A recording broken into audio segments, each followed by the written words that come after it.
How did you guys originally form into D12?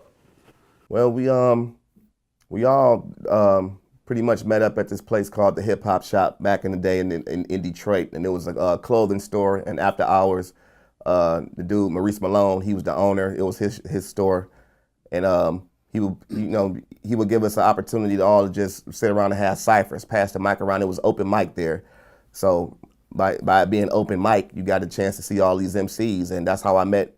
That's how we all pretty much like really bonded and met up there. If we didn't meet up there, then we met like somewhere in the streets or something like that. Like I've always known Proof and Mr. Porter, but I met the other group members through the Hip Hop Shop. That was the nucleus. So we met up there, and that's how we got kicked off, man. Proof wanted to start a group. Yeah, then me and Biz, we stayed on the same side of town, and Kuniva, Mr. Porter, and Proof stayed on the same side of town, and then Proof grandmother stayed on the same side of town as me and Biz. So, Proof spent a lot of time at his grandmother's house, so that's how we got to know Proof from being over there in that area. But the Hip Hop Shop is what brought everybody together, Okay. So D12 was Proof's idea initially? Yeah. Okay. So at the time that Proof decided, like, okay, I'm going to start D12, who was originally in the group? Man, there was a lot of members. People were coming and going, man. It was supposed to be originally 12 members, but it ended up being like 6 members. You know what I'm saying? Like, it was really a lot of confusion, but only the strong survive, I guess. I was in another group called Rabies. I had another group going on, but I was still affiliated with everybody. You got the Hip Hop Shop. I was always invited to shows or, come on up to the studio and fuck with us and this, that, and the third. So when D12 was formulating, there was people coming, people going. But I ended up, getting in the group last, but it wasn't any surprise because I already knew everybody. We already had a friendship and a respect for each other, so it was just smooth sailing. Okay. So Eminem was an original member of the group. Yeah. So, but Eminem was also rapping with the Outsiders. Was that something at the same time? Yeah. The Outsiders is like extended family of D12. Eminem was in both groups at the same time then? Yeah, kind of affiliated, yep. Okay. When you guys first heard Eminem, what did you think initially? Man, he blew everybody away. It was just the instant, like, damn, dude is dope. Yeah, I mean, I remember I bought the Slim Shady EP before the album, before the Aftermath project. It was, right. I used to check, like, I think it was called Sandbox Automatic. It was this little independent website with independent music.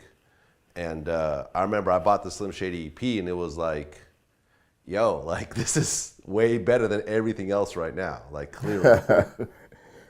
Yeah, man, that was our reaction too, man. It was like nobody was really ready for that. You wouldn't think that he had all that lyricism in him, that style, none of that, just first glance or anything. So a lot of people were thinking he was black before they even knew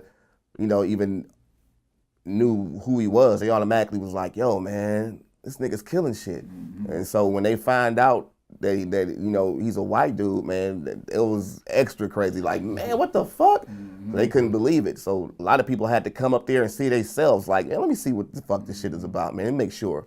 And they'll come up there and they'll watch this guy at the Hip Hop Shop just killing cats, man. Murder. You knew you were seeing something special. You knew it was something that you wouldn't see again like that. Yeah, you had to tell somebody. Yeah. That it was like that. You had to go and be like, hey, you need to hear this dude. You know what I'm saying?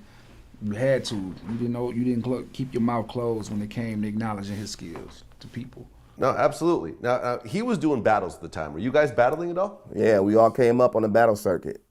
Yeah, okay. Pretty much. So what was the battle circuit in Detroit like during that time? It was crazy, man.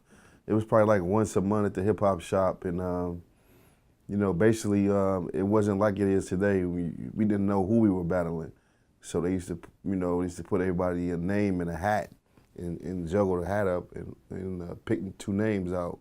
Were there any other like notable people that we know about today that kind of came through that side? Oh yeah. Let me see. Who's off the Hip Hop Shop? Elzai from Slum Village. Yep, I remember the first time I walked in. You know what I'm saying? Obi Trice. Guilty Simpson. Jay Dilla. Jay Dilla. Dilla was definitely there. He was the first one like doing them. I remember when he first got his deal and he pulled up and everybody was so proud of that man. Everybody was doing the hip hop parade, trying to throw him up in the air in the hip hop shop, carrying him out the hip hop shop because everybody in the shop was geeked. Yeah, he got signed. He had just did that record for Farside. Yeah. And he pulled up. Everybody walked out, was greeting him with open arms and tried to pick him up like, yeah. So it was a lot of camaraderie in the hip hop shop. Everybody respected each other. Very, very competitive. Saturday was it was something else, man. People didn't even want to work on Saturday. You know what I'm saying? I know when I had job interviews, I told them, I cannot work on Saturday. And then people used to come out to the hip hop shop in their work clothes after work. You know what I'm saying? Like, bump it. It kept us out of trouble, man. We had something to look forward to